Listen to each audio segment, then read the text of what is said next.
The man who carefully wrote down Every Day with Barbra Streisand is now facing his hardest entries yet. After celebrating 25 years of marriage, James Brolin and Barbra Streisand are facing their biggest challenge, a heartbreaking truth that has led James to step back from his career. He has even turned down a huge $2 million role just to stay home.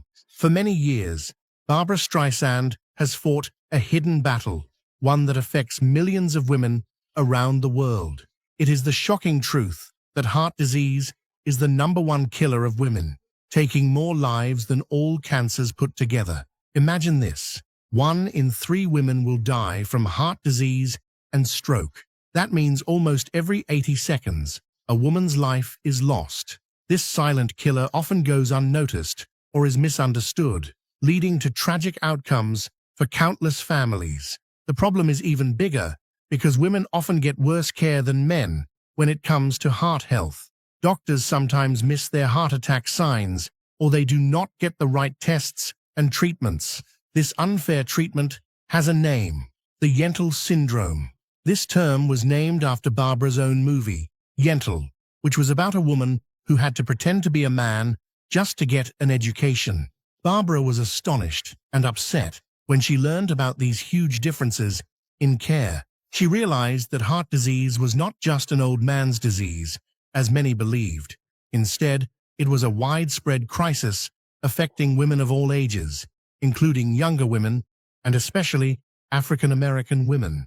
This widespread systemic health crisis is the true reason James Brolin is saying goodbye, not to Barbra, but to parts of his own shining career.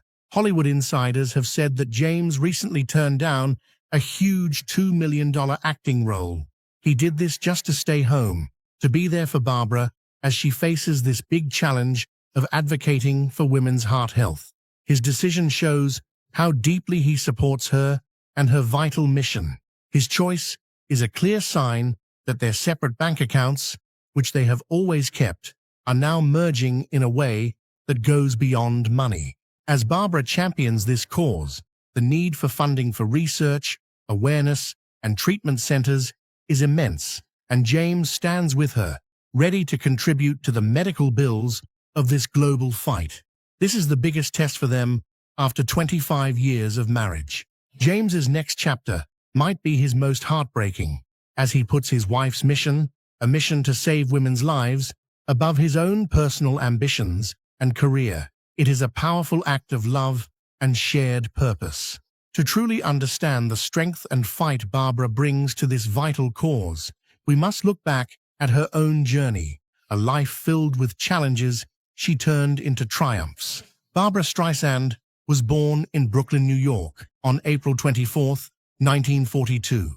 Her father, Emmanuel, was a respected teacher, but he passed away when Barbra was just 15 months old from a seizure. His death left the family with very little money, only $250 in savings, and they had to move in with her grandparents. Barbra never knew her father, but she later found a note he wrote in her baby book that said, "I have a feeling this one is going to be special." This early loss and financial struggle deeply shaped her. Life did not get easier for young Barbra. Her mother remarried, but her stepfather was cold and once told her he would break her spirit. By age 16, Barbra left home. She had no money and nowhere to go, sometimes sleeping on friends' couches, old cots, or even fire escapes in the summer. She carried one suitcase held together with tape, and inside were only 3 outfits, 2 pairs of shoes, and 12 records. Even then, she kept up perfect attendance at school, studying in libraries and diners. She worked part-time for just 75 cents an hour, earning only $17 a week. She made it last by visiting her mother twice a week, just in time for dinner, so she would not have to admit she was homeless. She wore the same coat for 3 years, fixing it herself, and even dyeing it a different color with leftover costume supplies. This period of hardship built a strong foundation of resilience and a sharp awareness of social problems, preparing her for the tough world of Hollywood and her later outspokenness. In 1960, at just 18, Barbra was working as an usher at a theater, watching the same play, The Sound of Music, more than 100 times. She memorized every scene and practiced singing alone in the theater before work. One night, a stage manager heard her sing, thinking she was an understudy. He asked who she was, and she boldly said she was auditioning, even though she was not. Her sheer determination was already clear. 2 days later, she was performing in a nightclub for $18 over the weekend, double her usual usher pay. Up to that point, she had never had a voice lesson. She learned by singing in stairwells and subways, testing echoes, and drawing small crowds. She was often told she was too strange-looking, or that she had a $1 million voice but a 5-cent face by one producer. Still, that night, she sang "Cry Me a River" and followed it with a funny take on Who's Afraid of the Big Bad Wolf. The crowd went silent, then clapped for nearly 5 minutes, giving her perfect scores from the judges, a first for the club. She proved that talent did not need to fit a mold of beauty. In 1961, she made a bold move and changed her name, dropping the second A to become Barbra, saying it made her stand out. She kept her Brooklyn accent, refused surgery to change her looks, and kept singing the odd songs she liked. Her decision to control her image and music, even against professional advice, showed her unwavering self-belief. In 1963, Columbia Records released her first album. They only printed 10,000 copies, thinking it would flop because it had no hit songs, just show tunes and ballads. But it defied expectations, selling 150,000 copies in just 1 month. Barbra had full creative control. She chose all the songs herself and even rejected a color cover, opting instead for a simple black and white photo, going against all marketing advice at the time. This album won her a Grammy for Album of the Year, where she famously beat Frank Sinatra. Some Grammy voters were so upset by her win that they quit. In her short acceptance speech, she famously said, "This isn't luck, this is what happens when you don't listen to people who don't understand your vision." Then came Funny Girl on Broadway in 1964. Barbra performed the role of Fanny Brice an incredible 867 times, missing only 2 shows, even when she had pneumonia. Her voice had a 3.5 octave range, and songs were specifically written just for her to showcase this amazing talent. During one performance, a sprinkler broke and soaked her, but she kept singing. The director loved it so much that he incorporated this unplanned event into the show. It was during her time in Funny Girl that Barbra developed severe stage fright, a fear of forgetting her lines, which later intensified after a 1967 concert where she forgot lyrics. This fear kept her off the stage for 27 years, adding a humanizing, vulnerable layer to her otherwise fearless persona. In 1965, at just 23 years old, Barbra signed a $5 million TV deal with CBS for 10 specials. The contract gave her complete control. CBS could not change a thing without her approval, and they could not interrupt her songs with commercials. Her first special, My Name is Barbra, broke every rule. She started the show singing alone in the dark, which terrified the network executives. But 71% of people watching TV that night were tuned in. She won 5 Emmy Awards and even edited the whole show herself, with the director later admitting he just followed her instructions. In 1968, Barbra Streisand stepped off the Broadway stage and into movie history, starring in Funny Girl as Fanny Brice, the same role that made her famous on stage. The film exploded in popularity, becoming the top-grossing movie of the year in the United States. Barbra's performance was so powerful, she won the Academy Award for Best Actress in her very first movie. Even more shocking, she tied with Katharine Hepburn, the only tie in that Oscar category ever. But her biggest fight was to direct her first movie, Yentl, in 1983. It took her 15 years to get it made, and 12 studios said no before one finally gave her a $14.5 million budget. For the production, she worked incredibly long hours, often 20-hour days. She even disguised herself in tight bindings and directed a crew that was mostly male. Some members of the crew even placed bets that she would fail, but she proved them all wrong. The movie made over $40 million. Despite the film's success, Barbra still faced unfair treatment due to her gender. One voter admitted he refused to vote for her just because she was a woman.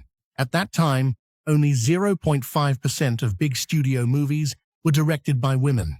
When Yentl got great reviews in 1984, the Golden Globes refused to nominate Barbra in the main directing category.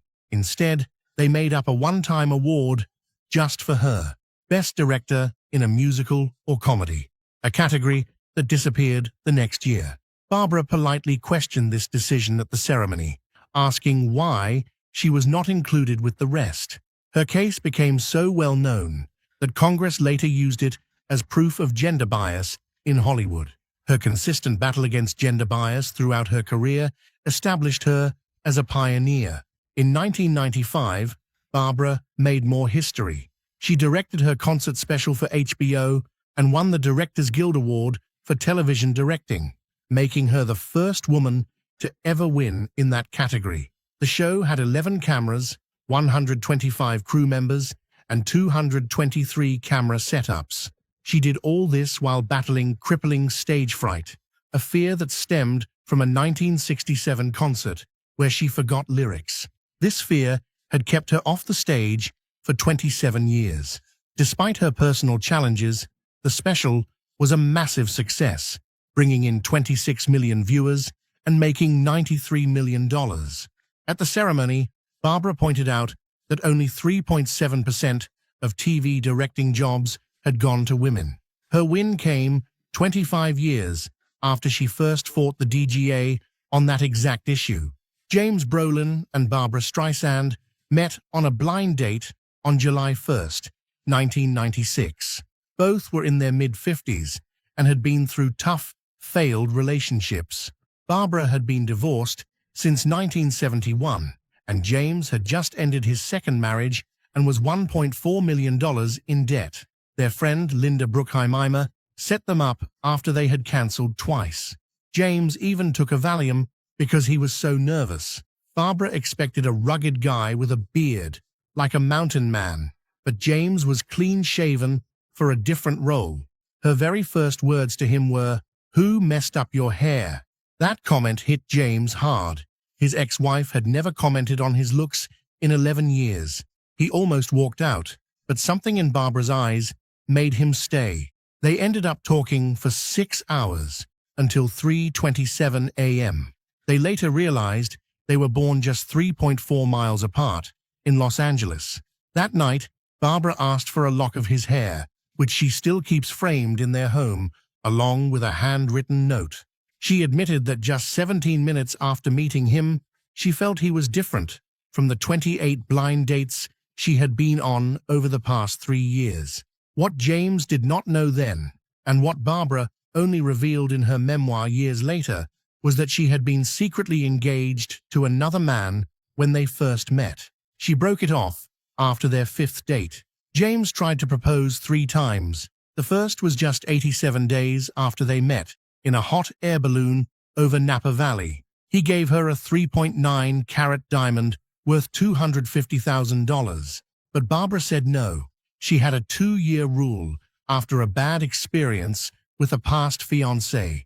Her initial rejections, rooted in past trauma, highlight the careful, deliberate way they built trust. His second proposal came on New Year's Eve 1997 in New York. He played her favorite childhood song and knelt down in front of 14 friends. She said no again.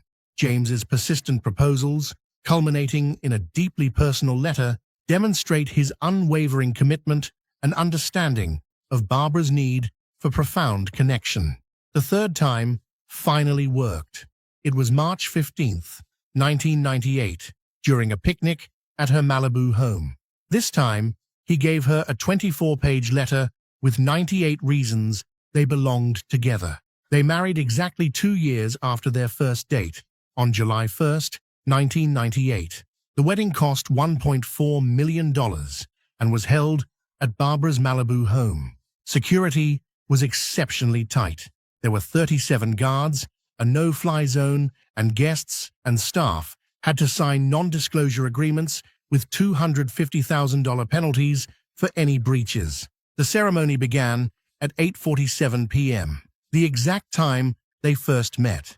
There were 15,000 white roses and orchids flown in from 4 countries. Famous guests included Tom Hanks, Oprah Winfrey, the Clintons, and Marlon Brando. Barbra wore a gown with a 27-foot train, and James wore an Armani suit with diamond cufflinks. Barbra wrote a song for the ceremony called "I've Finally Found You," which was performed by a children's choir from her foundation. At the reception, James gave a speech at 11:43 p.m. that had 273 words. Barbra had it framed. He said, "Every night is a new adventure. Sleeping is a waste of time. I can't wait to see her again in the morning." He also revealed that Barbra became his cure for insomnia, a problem he had battled for 27 years. Before the wedding, they had spent 642 nights together, reading poetry in bed, doing crossword puzzles, and sharing memories they never told anyone else.